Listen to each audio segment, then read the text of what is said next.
નમસ્કાર વિદ્યાર્થી મિત્રો, સ્વાગત છે તમારું YouTube ચેનલની અંદર. ધોરણ 5 ની અંદર હિન્દી વિષયમાં આપણે અલગ અલગ વિડીયોઝ જોઈએ છીએ, જેમાં આજે આપણે 7મા પાઠની ચર્ચા કરવાના છે. 7મો પાઠ છે ખાના ખજાના, જે ચિત્રપાઠ છે. આ પાઠને લગતા દરેક સ્વાધ્યાય પોથીના પ્રશ્નો જવાબ છે એની આપણે ચર્ચા કરશું. તો વિડીયો અંત સુધી જોજો. વિડીયો ગમે તો લાઈક કરજો અને તમારા મિત્રોને પણ વિડીયો શેર કરજો. સાથે નવા હોય ચેનલને સબસ્ક્રાઇબ ના કરી તો ચેનલને સબસ્ક્રાઇબ કરી લેજો. આવા નવા વિડીયો ચેનલ પર મુકાતા રહેતા હોય છે. શરૂઆત કરીએ આપણે ખાના ખજાના. પહેલા તમને એક ચિત્ર આપેલું છે સરસ મજાનું. એની અંદર રસોડાનું ચિત્ર છે, એમાં રસોઈ થઈ છે અને એક બાળક છે એ ખાય છે. એટલે તમને ચિત્રનું વર્ણન આપેલું છે कि यह रसोई घर का चित्र है। चित्र में राधा रसोई बना रही है। गैस के एक चूल्हे पर कुकर और दूसरे पर तवा रखा हुआ है। तवे में रोटी है, माता रोटी बेल रही है। पास में पानी का बर्तन है। कहाड़ी में आटा और थाली में सेकी हुई रोटियां है। नजदीक में बैठा हुआ लड़का खाना खा रहा है। दादी माँ किताब पढ़ रही है। अलमारी में एक खाने में फल और सब्जियां है, दूसरे खाने में डिब्बे है। दूसरी अलमारी के डिब्बों में अचार, तेल, दाल और मिर्च मसाले हैं। थाली, गिलास, केतली आदि भी दिखाई दे रहे हैं। रसोई घर की खिड़की से बादल दिखाई दे रहा है। तो शुरुआत करें प्रश्न नंबर 1 थी। निम्नलिखित प्रत्येक प्रश्नों के उत्तर के लिए दिए गए विकल्प में से सही विकल्प चुनकर उसका क्रम अक्षर सामने खाने में लिखना है। तो पहलू है खाली जगह में फल और सब्जियां है, तो जवाब में सी आवशे टोकरी। बीच है रसोई घर में बहुत सारे खाली जगह होते हैं, तो जवाब में शू आवशे बर्तन। तीज है लड़का खाली जगह खा रहा है, तो जवाब में शू आवशे खाना। चौथું છે રસોઈ घर में खाली जगह का चूल्हा है, तो जवाब में शू आवशे गैस। पांचમું છે रसोई घर में खाली जगह रसोई बना रही है, तो जवाब में शू आवशे माता। बीजा प्रश्न सही वाक्यांश चुनकर विधानों की पूर्ण कीजिए। तो पहलू है लड़का खाली जगह, तो जवाब में शू आवशे अ भोजन कर रहा है। बीज है पानी का बर्तन, जवाब में शू आवशे अ आवशे चूहे के पास है। तीज है दादी माँ, तो जवाब में क आवशे पुस्तक पढ़ रही है। चौथું છે माता, तो जवाब में शू आवशे क आवशे गैस के चूल्हे के पास बैठी है। तीजा प्रश्न निम्नलिखित प्रश्नों के उत्तर लिखिए। पहलू है रसोई घर में कौन कौन से बर्तन है, तो जवाब में आवशे रसोई घर में मटका, थालिया, डिब्बा, चम्मच, जार, कुकर, पतीला, गिलास, केतली आदि बर्तन है। पीछे टोकरी में कौन सी सब्जियां है, तो जवाब में आवशे टोकरी में आलू, लौकी, भिंडी, फूल गोभी आदि सब्जियां है। पीछे टोकरी में कौन से फल है, तो जवाब में आवशे टोकरी में अंगूर, सेब, आम आदि फल है। चौथું છે खिड़की से बाहर क्या दिख रहा है, तो जवाब में आवशे खिड़की से बाहर बादल दिख रहा है। पांचमुं છે आपके रसोई घर में क्या क्या है जो इस रसोई घर में नहीं है, जवाब आवशे हमारे रसोई घर में चिमनी, प्लेटफॉर्म, पानी का नल है, जो इस रसोई घर में नहीं है। प्रश्न नंबर 4 कोष्टक में से उचित शब्द चुनकर रिक्त स्थानों की पूर्ति कीजिए। जेમાં पहलू જોઈએ तो बेसन के पकोड़े खाली जगह बनाए जाते हैं, तो जवाब में आवशे तलकर। बीच है गेहूं की रोटी खाली जगह बनाई जाती है, तो जवाब में आवशे सेक कर। बीच है चाय खाली जगह बनाई जाती है, तो जवाब में आवशे उबाल कर। प्रश्न 5 में अ है क्या खाना पकाना केवल माँ का ही काम है, नहीं तो बताइए और कौन कौन खाना पका सकते हैं, तो जवाब में आवशे माँ के अलावा खाना पिताजी, भाई, भाभी, बहन भी खाना बना सकती है।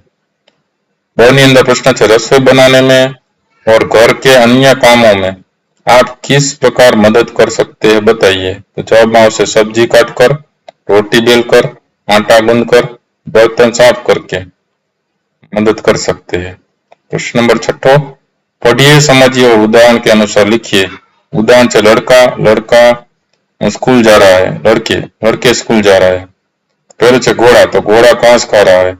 घोड़े, तो घोड़े घास खा रहे हैं। बीच है कमरा, तो वह एक कमरा खाली है। कमरे, तो वे 3 कमरे खाली है। बीच है पंखा, तो एक पंखा चल रहा है। पंखे, तो 3 पंखे चल रहे हैं। चौथुं पुस्तक, तो मेरे पास एक पुस्तक है, तो तुम्हारे पास 4 पुस्तकें हैं। प्रश्न नंबर 7 फलों के गुजराती नामों के आगे कोष्टक से हिंदी नाम चुनकर लिखिए। तो જોઈએ એમાં જાંબુ, તો જામુન, પપૈયું, તો પપીતા, ફાલસા, તો ફાલસા, કેળું, તો કેળું, કેલા, દ્રાક્ષ, તો અંગૂર, नारियल तो नारियल, सीताफल तो शरीफा, जामफल तो अमरूद, केरी तो आम, रायण तो खीरनी, दाड़म तो अनार, શેરડી तो ईख, सकोटेटी तो खरबूजा, चीबड़ू तो आर्या, तरबूज तो तरबूज। प्रश्न नंबर 8, सब्जियों के गुजराती नामों के आगे कोष्टक से हिंदी नाम चुनकर लिखिए। तो રીંગણનું બેંગન, કોળુનું કદ્દુ, ફુલેવરનું ફૂલગોબી, ટમેટુનું ટમાટર, તુરિયુનું તુરઈ, આદુનું અદરક, રતાળુનું રતાલુ, કારેલાનું કરેલા, કોબીજનું બંધગોબી, ભીંડોનું ભીંડી, મૂળોનું મૂલી, સકરિયાનું શકરકંદ, કિલોડુનું કુંદરું, દૂધીનું લૌકી, ડુંગળીનું પ્યાસ, સુરણનું જમીકંદ, ટીંડોળુનું ચચરીડા, बटाकों आलू। प्रश्न नंबर 9, बर्तनों के गुजराती नामों के आगे कोष्टक से हिंदी नाम चुनकर लिखिए। तो साणसी सड़सी, कढ़ाई कढ़ाई, कड़छो कलछुल, वेलण बेलन, चीपियो चिमटा, बरणी जार, आडड़ी चौका, तपेली पतीली, मसालियों मसालदान, भाथियों कच्छी, नानो तवेथो पौनी, रोटली मूकवानुं वासण रोटीदान। प्रवृत्तियों की बात करिए तो पहली प्रवृत्ति है चित्र पहचान कर नाम लिखिए और खाने के बारे में राइट या रॉन्ग का चिन्ह लगाइए। तो पहलू है करेला खाना पड़ेगा एमा चौकड़ी आवशे। पछी बीजू सफरजन सेब है मजे से खाएंगे एमा राइट आवशे। पछी आम है एमा केरी नी अंदर मजे से खाएंगे, जलेबी है तो जलेबी में मजे से खाएंगे, आइसक्रीम है तो आइसक्रीम में मजे से खाएंगे।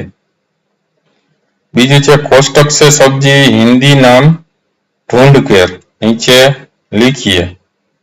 तो अहीं बताव्या एवी रीते कोष्टक में तमारे जेटला जेटला सब्जी है बधाना नाम ने ऊपर राउंड करी देवानुं छे ने नीचे एमना नाम लखवाना।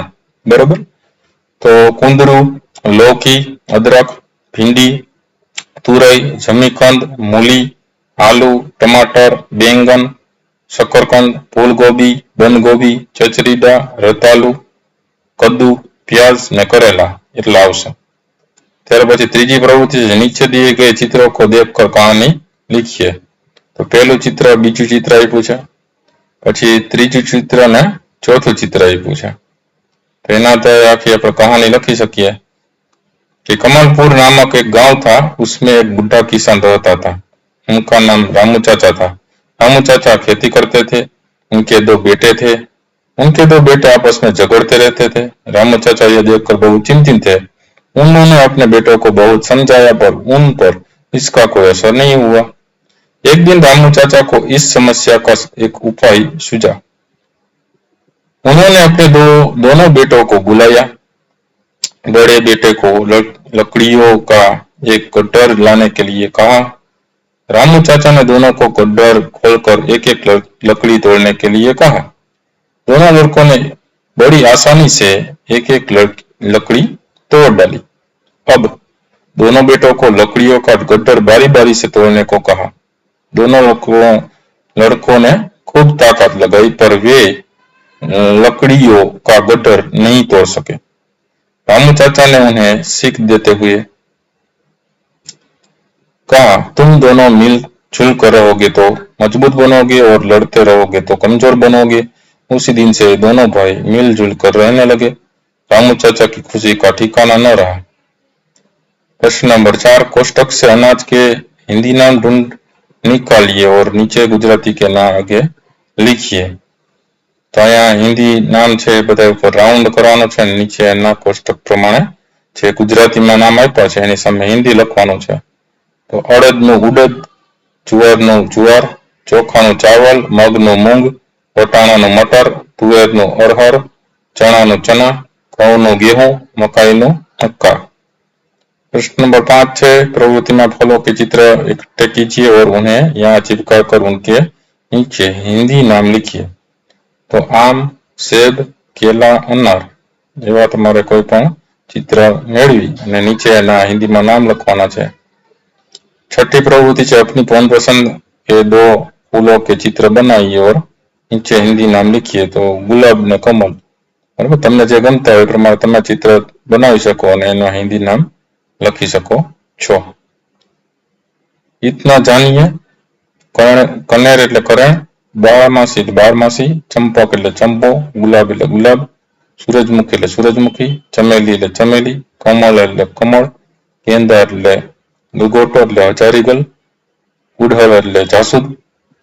તો હતા અલગ અલગ આ પાઠના પ્રશ્નોના જવાબો. વિડીયો ગમ્યો હોય તો લાઈક કરજો અને તમારા મિત્રને વિડીયો શેર કરજો. સાથે ચેનલને સબસ્ક્રાઇબ ન કરી તો ચેનલને સબસ્ક્રાઇબ કરી લેજો. આવા નવા વિડીયો ચેનલ પર મુકાતા રહેતા હોય છે. ફરી પાછા નવા વિડીયો સાથે મળીએ. ત્યાં સુધી ન જોયેલા વિડીયો જોતા રહેજો, જ્ઞાનમાં વધારો કરતા રહેજો. Thank you very much and take care.